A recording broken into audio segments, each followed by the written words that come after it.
Hello friend, welcome to my channel. स्वागत है आप लोग का एक और नए वीडियो में। तो फ्रेंड, क्या आप भी परेशान हैं असफलता से? बार बार कोशिश कर चुके हैं लेकिन कामयाबी नहीं मिल रही है। तो आज की ये 15 मिनट की वीडियो आपके बहुत ज़्यादा काम आएगी अगर आप हाउस वाइफ हैं, तो खास करके आपके लिए, क्योंकि हाउस वाइफ ही लाइफ में सबसे ज़्यादा परेशान होती हैं। पूरे परिवार को मैनेज करती हैं लेकिन अपने लिए वो ज़िंदगी में कुछ भी नहीं कर पाती हैं। सारी खुशियाँ, सारे अरमान दबे के दबे रह जाते हैं।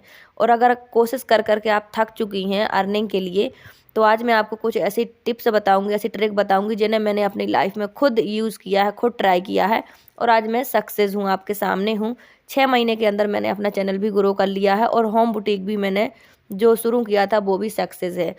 और बिल्कुल मिडिल क्लास फैमिली से हूँ। तो फ्रेंड, अगर आप मिडिल क्लास फैमिली से हैं तो ये कभी ना सोचें कि हम कुछ नहीं कर सकते। अक्सर गरीब मिडिल क्लास फैमिली के लोग जिनके पास हज़ारों कमियाँ होती हैं, वही ऊंचाइयां छू पाते हैं, वही सक्सेस हो पाते हैं। तो अंदर लाइट नहीं है और ये सूट कल नहीं हो पाया था क्योंकि लाइट नहीं रह पा रही है। क्योंकि मैं क्या करती हूँ, दिन में कटिंग कर लेती हूँ, रात में स्टिचिंग कर लेती हूँ। तो ऐसे मेरा घर भी मैनेज हो जाता है, चैनल भी मैनेज हो जाता है और सिलाई का काम भी मैनेज हो जाता है। मैं इनमें से किसी को भी नहीं छोड़ना चाहती हूँ। देखो, घर के काम भी नहीं छोड़ सकते। अब सिलाई का काम आने लगा है तो ये प्लस पॉइंट हो गया मेरे लिए अर्निंग का। ये भी नहीं मैं छोड़ना चाहती। अब चैनल पर सक्सेस मिल गई है तो मैं सोचती हूँ इतनी मेहनत की है तो इस पर भी कंटिन्यू काम करूँ। तो मुझे ये सब कुछ मैनेज करना है इसी टाइम में। तो आप लोग अगर परेशान हैं कि आप काम नहीं मैनेज कर पा रहे, घर नहीं मैनेज कर पा रहे, या चैनल नहीं, या सिलाई नहीं, या पार्लर नहीं, जो भी, तो आज की जो मैं आपको बातें बता रही हूँ इन्हें आप अप्लाई करके देखना अपने जीवन में। मुझे यकीन है कि जिस तरह मैं सफल हूँ आप भी होंगे। और देखो, सफलता धीरे धीरे धीरे धीरे ही मिलती है। जैसे जैसे हमारी मेहनत बढ़ते जाती है वैसे वैसे सफलता मिलती है। तो ये सूट मैंने अभी रेडी किया है, अभी दोपहर का खाना नहीं बनाया है मैंने, नहा धुल के तैयार हूँ। और छोटा बेटा स्कूल नहीं गया है, इसके थोड़ी पेट में दर्द है। और बड़ा बेटा गया है स्कूल। तो अभी मैंने सिर्फ ये सूट रेडी किया है, बाजू लगानी थी, बाकी मैंने आपको पहले ब्लॉग में दिखा दिया है। तो बाजू लगानी थी जो मैंने लगा ली है। और बिल्कुल घर के सामने ही एक लेडीज़ तुरपन करती हैं और सलवार भी बनाती हैं। तो देखो, इंटरेस्ट होना चाहिए आपको अपने काम में। उनको इंटरेस्ट है तो वो सलवार भी बनाती हैं प्लस तुरपन भी करती हैं। एक सूट तुरपन करने के 15 रुपये मिलते हैं और सलवार बनाने के 45 रुपये मिल रहे हैं अभी। क्योंकि अभी काम का बहुत ज़्यादा सीज़न है, ठंडियों में बहुत कपड़े होते हैं। तो चलिए, सबसे पहले मैं बना लेती हूँ दोपहर का खाना, साथ साथ में बताते जाऊँगी जो भी मेरी बातें हैं, जो भी ट्रिक है, जो भी तरीके हैं। देखो, सक्सेस होना बहुत आसान होता है। थोड़ा सा मोटिवेशन मिल जाए ना तो बहुत जल्दी सक्सेस मिलती है। कई बार हमें समझ नहीं आता कि हम क्या करें, तो इसलिए हम पीछे रह जाते हैं और नाकाम होते रहते हैं। तो मैंने छोले रख दिए हैं उबलने के लिए, इसमें नमक डाल दिया है, इससे बहुत अच्छे से गल जाते हैं छोले। और पराठे बना लिए हैं, तो अभी कुछ पराठे रखे हैं तो मैं भी इसी छोले की सब्ज़ी के साथ खाऊंगी, बाद में चावल बनाऊंगी। तो पूरी साफ़ सफाई कर ली है। और फ्रेंड, मैं आपको एक चीज़ बता दूं कि मैं 7 के पहले कभी नहीं उठ पाती हूँ ठंडियों में, क्योंकि इतनी भयंकर ठंडी होती है। हम ही जानते हैं क्योंकि हम जम्मू कश्मीर में रहते हैं। तो कड़कती ठंड पड़ती है कि बिल्कुल कपकपी मची रहती है। तो अगर मैं उठती हूँ तो बच्चे भी उठती हूँ, इसीलिए मैं 7 साढ़े 7 तक ही उठ पाती हूँ। और फिर जब बच्चे स्कूल चले जाते हैं 10 बजे तक धूप आती है, 10 के बाद ही धूप आती है, तभी जाके हमारे कुछ काम शुरू होते हैं बाहर के। तो देखो, छोले भी अच्छी तरह से उबल गए हैं। ये दोपहर के लिए बना रही हूँ मैं। सुबह बनाई थी आलू की भुजिया और पराठा, तो बच्चे ले गए हैं, छोटा बेटा घर पे है। तो मैं तड़के में डालती हूँ लौंग, काली मिर्च, जीरा और 2-3 धनिया डालती हूँ खड़ी वाली। इससे इतना अच्छा टेस्ट फ्लेवर आता है। और देखो, ज़्यादा ताम झाम में नहीं फैलाती क्योंकि मुझे काम और घर सब मैनेज करना है। अलग अलग कटोरी में धनिया मिर्ची निकालना, ये सब मैं नहीं करती हूँ क्योंकि ये दिखावा नहीं करना है, मुझे अपना घर परिवार चलाना है, इसलिए मैं ऐसे ही काम करती हूँ। लेकिन साफ़ सफाई पूरी रखती हूँ। तो इसी ढक्कन में मैं सारे मसाले निकाल लेती हूँ, क्योंकि देखो, जितना फैला उतना फैलता है। इन सब से निपट कर मुझे सिलाई का काम भी करना होता है, वीडियो भी करनी होती है। तो जल्दी जल्दी साफ़ सफाई कर ली है। थोड़ा सा गर्म पानी रख लिया था किचन में बर्तन धुलने के लिए, क्योंकि मेरी थोड़ी तबीयत भी ठीक नहीं है। आप लोग को मेरी आवाज़ से समझ आ ही रहा होगा। तो मैंने जीरा वगैरह डाल दिए हैं तेल में, अच्छे से पक गए हैं। अब थोड़ी सी मिर्ची और अदरक लहसुन मेरे बच्चे बिल्कुल पसंद नहीं करते, तो मैं इस तरह डालती हूँ, इससे बिल्कुल भी खुशबू फ्लेवर नहीं आता है इसका। थोड़ा सा अदरक का टुकड़ा डाला है, 2 लहसुन डाल दिए हैं, थोड़ी सी प्याज, और इसे पका लेंगे। और इसके बाद डालेंगे हम टमाटर। तो ये हमारे छोले रेडी रखे हैं बिल्कुल। अगर पराठा ख़त्म होंगे तो ही चावल बनाऊंगी, नहीं तो नहीं बनाऊंगी, क्योंकि मुझे कोल्ड है और बच्चों को आना है शाम तक। बेटा शाम तक आएगा 4 बजे तक। तो फिर चावल ठंडे हो जाते हैं, खाने में अच्छे नहीं लगते। और अगर आपके घर में छोटे बच्चे हैं तो चावल टोटल अवॉइड करो ठंडियों में, क्योंकि छोटे बच्चों को कोल्ड बहुत जल्दी लगता है। तो मैं आपको इसलिए बता रही, देखो क्योंकि मेरे भी बच्चे हैं, बहुत सावधानी रखती हूँ, फिर भी बीमार पड़ ही जाते हैं, तो इसलिए मैं आपको बोल रही हूँ। तो ये हमारा मसाला हो गया है रेडी। और मैं बिल्कुल भी गरम मसाले हमारे घर में यूज़ नहीं होते हैं, खाली तड़का में लौंग और काली मिर्च डलती है, कभी भी हमारे घर में गरम मसाले यूज़ नहीं होते हैं। तो ये डाल दिए मैंने छोले इसी मसाले में। तो फ्रेंड देखो, इसी तरह जो जैसा होता है वैसा हम मैनेज कर लेते हैं। आज कोई और सब्ज़ी नहीं थी, इसलिए मैंने छोले बना लिए हैं। तो इसमें 1 गिलास पानी और डाल दिया है। अभी 2-3 सीटी और लगेंगी तो बहुत अच्छे से गल जाएंगे। ये बिल्कुल होटल स्टाइल छोले बने हैं, देखो कितने अच्छे बने हैं। कुकर में बनाओ तो और भी ज़्यादा अच्छे बनते हैं। तो मैं खाऊंगी पराठा के साथ, तो आप सब भी इनवाइट हैं और आप भी एक बार ट्राई ज़रूर करना, बहुत अच्छे बनते हैं इस तरह के, बिल्कुल सिंपल बने हैं बिना किसी गरम मसाला के। तो अब करना है मुझे नाश्ता, करीब 1:45 का टाइम हो गया है। और फ्रेंड देखो एकदम अंधेरा सा रहता है जब लाइट नहीं होती है। तो चलिए कर लेते हैं नाश्ता और फिर बाद में मैं बनाऊंगी आगे का काम, सिलाई करूंगी। ये देखो फ्रेंड नाश्ता कर लिया है। अब बनाना है मुझे प्लाजो पैंट। तो उसकी मोहरी के लिए मैंने ये तैयारी करके रख दी थी। तो जो सूट की मोहरी बनाई है ना, उसमें छोटे साइज़ के तिरंगल बनाए हैं, और जो प्लाजो पैंट की मोहरी है इसमें थोड़े बड़े साइज़ के बनाने हैं। तो आजकल मेरा काम सिलाई का थोड़ा लेट इसलिए हो रहा है कि लाइट नहीं रहती है। अगर लाइट रहती है तो मैं रात को अपना सिलाई का काम मैनेज कर लेती हूँ, और मुझे रात को ज़्यादा अच्छा लगता है, क्योंकि रात को मुझे बिल्कुल भी नहीं उठना पड़ता है मशीन से। अगर मैं 2-2.5 घंटे भी बैठ जाती हूँ ना, तो एक सूट मतलब एक ड्रेस पूरी निकाल देती हूँ, तैयार हो जाती है। तो अब जब तक तुरपन हो जाएगा सूट, तब तक मैं ये पैंट रेडी कर लूँगी। सो फ्रेंड आज मैं आपको म्यानी लगाने का तरीका बताऊँगी। देखो अगर आप हैवी साइज़ बना रहे हो ना 52 तक की हिप्स का, तो म्यानी बहुत ज़रूरी है, वरना चाहे आप जितने ही एक्सपर्ट क्यों ना हो, 100% झोल आएगा आसन में। तो अगर आप बिगनर हैं तो मैं आपको बता देती हूँ कि म्यानी की लंबाई कम से कम 9 इंच और चौड़ाई कम से कम 2.5 या ज़्यादा से ज़्यादा 3 इंच होनी चाहिए। और क्रोच एरिया वैसा ही रखें कटिंग करते समय जैसा रखते हैं। क्रोच एरिया में कोई डिफरेंट नहीं होता है, जो भी ड्रेस काट रहे क्रोच एरिया वैसा ही रखें। बस आपकी आसन में कोई प्रॉब्लम ना हो हैवी साइज में, इसलिए म्यानी लगाना ज़रूरी होती है। और म्यानी बहुत अच्छी फिटिंग के साथ लग जाती है। क्रोच एरिया जो जैसा बना हुआ है वैसे ही में लगानी पड़ती है। तो जो पहला पार्ट लगाते हैं हम, वो नीचे साइड से लगाना होता है। जो भी ड्रेस बना रहे हैं उसमें नीचे तरफ से म्यानी लगानी होती है, और जो दूसरा पार्ट लगाना होता है वो ऊपर साइड से लगाना होता है। ये एक इसका फॉर्मूला होता है, तरीका होता है कि एक पार्ट नीचे साइड से, एक पार्ट ऊपर साइड से लगाना होता है। इससे ना ही म्यानी छोटी बड़ी पड़ती है और ना ही हमारा मेन फैब्रिक।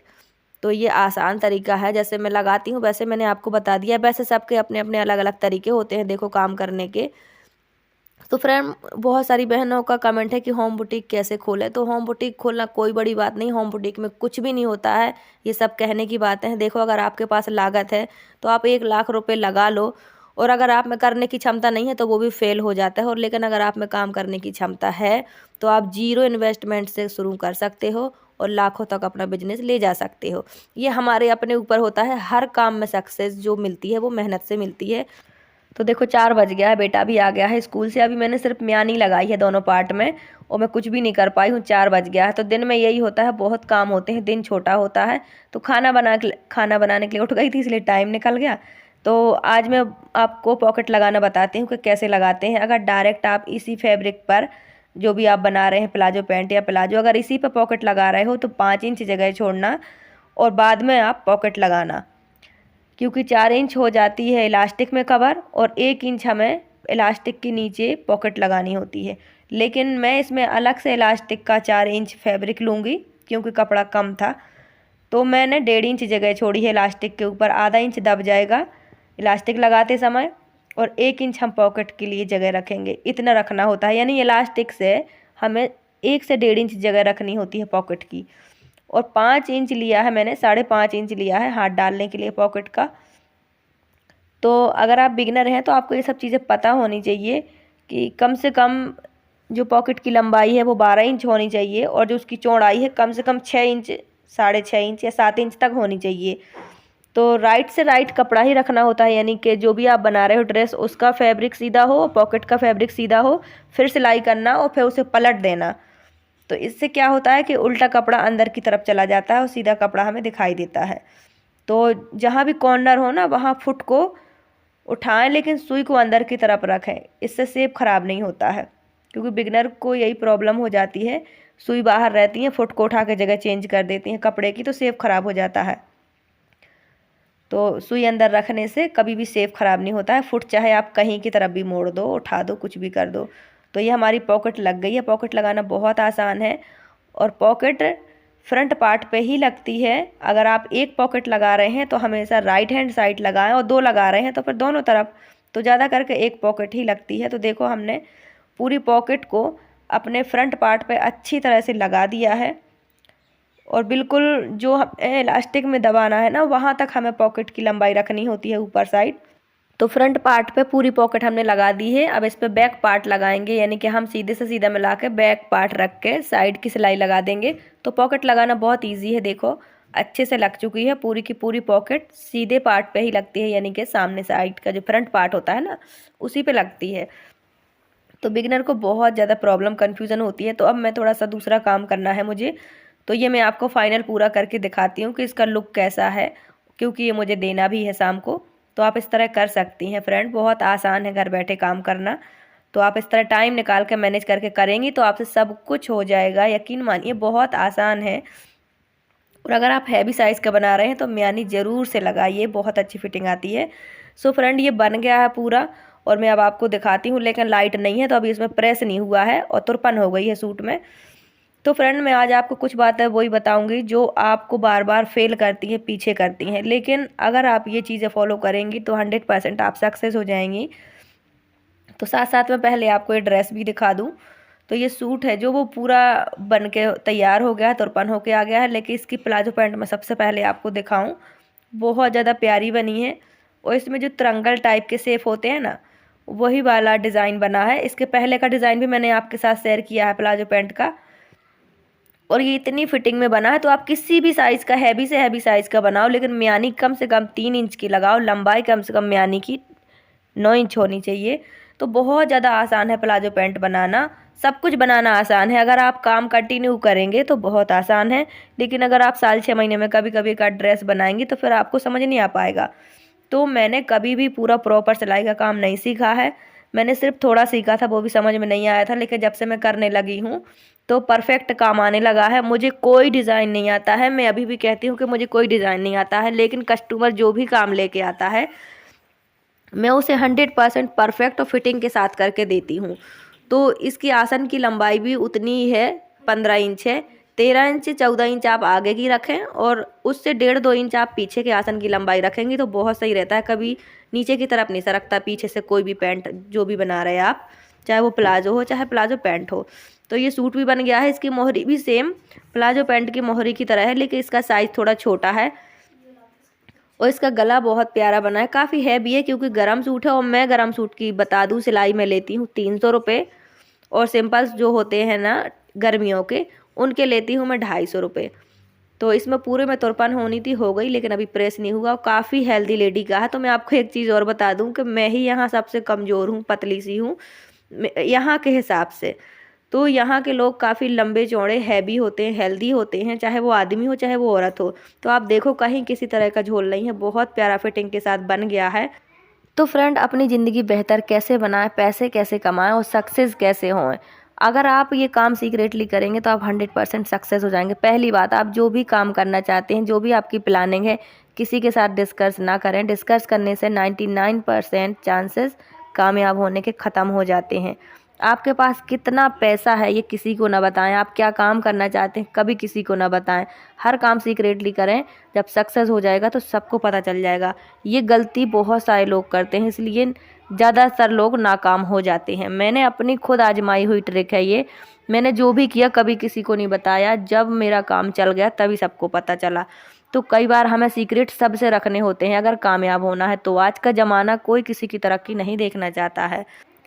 तो फ्रेंड हाउस वाइफ हो तो रोना धोना बंद करो, परेशान होना बंद करो। जब इतना बड़ा परिवार हम मैनेज कर सकते हैं तो अपने लिए भी कुछ कर सकते हैं जीवन में। तो इसलिए अपना काम शुरू करो, अपने पैरों पे खड़े हो, स्वाभिमानी बनो, किसी के सामने हाथ ना फैलाओ। मैं सब भाई बहनों से यही कहती हूँ कि जीवन में कुछ ना कुछ अपने लिए भी करना चाहिए। आई होप आज की वीडियो आपको अच्छी लगी हो तो लाइक सब्सक्राइब करें, शेयर जरूर करें सभी बहनों को, क्योंकि खास करके लेडीज ही डीमोटिवेट हो जाती हैं। अगर चैनल प्रमोट करवाना है तो कमेंट में चैनल का नाम बताएं। Thanks for watching.